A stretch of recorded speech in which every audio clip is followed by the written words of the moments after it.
Lewis Hart for the Ring magazine, delighted to be joined with the WBC lightweight king and #1 Ring magazine rated lightweight on the planet, Shakur Stevenson. Shakur, it's good to be speaking to you, and we said off camera it's good your daughter isn't gate crashing this interview like the last one. Yeah, she crazy, That was funny though, it was funny. Yeah, she went viral, I love it. Yeah, it's good. But yeah, first thing first, before we get into important stuff, how's things, how are you?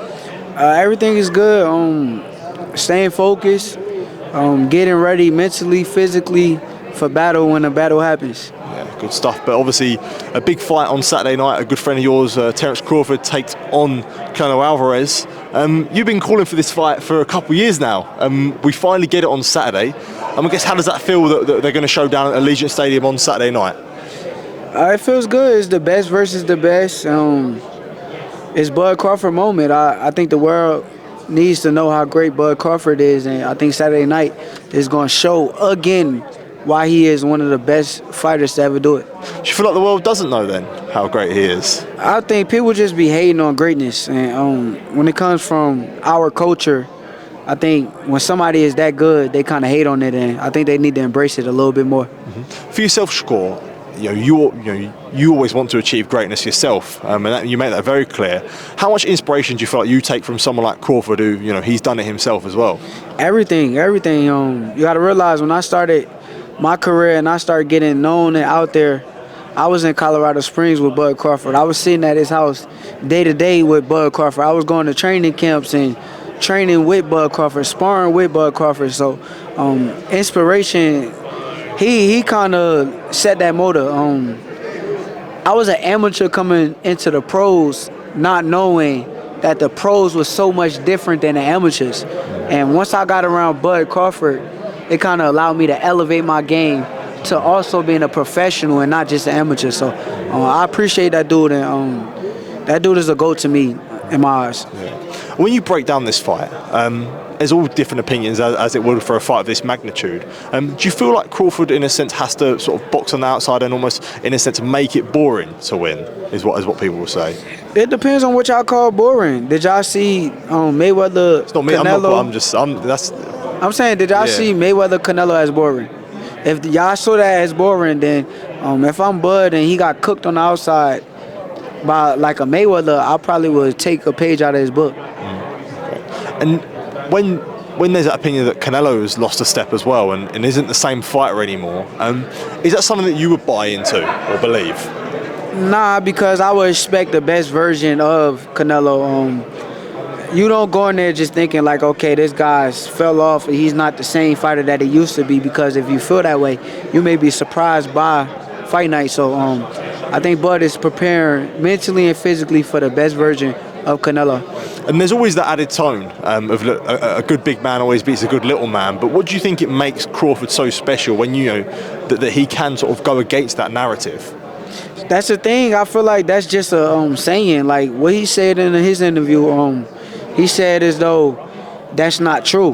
And there's plenty of fights in the boxing that makes you believe and know that is not true. Roberto Duran beat Sugar Ray Leonard, and Roberto was a natural 135-pounder. Sugar Ray Leonard beat Marvin Hagler, and he was a smaller fighter. So in the history of boxing, he's right. I think that is kind of a myth.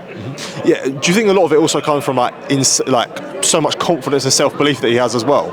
I'm sure you take that from him too. I just think it's a myth. It's a myth. Yeah. A myth is a myth. Usually when a smaller guy goes up and they are great just as much as the great big man, 9 times out of 10, that smaller guy gonna have more endurance. Okay. Just moving on to yourself.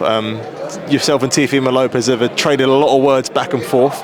Well, ideally, that is the next step for you that you would be Teo fight? Yeah, that's the fight. Why not?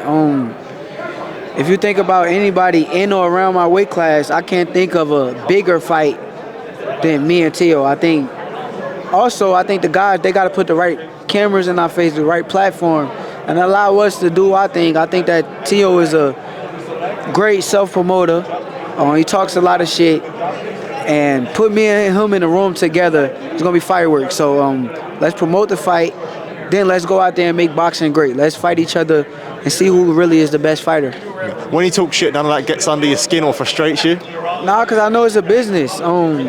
all these guys gonna pop shit at times, and only thing that gets under my skin with Tio, I would say, is his delusion.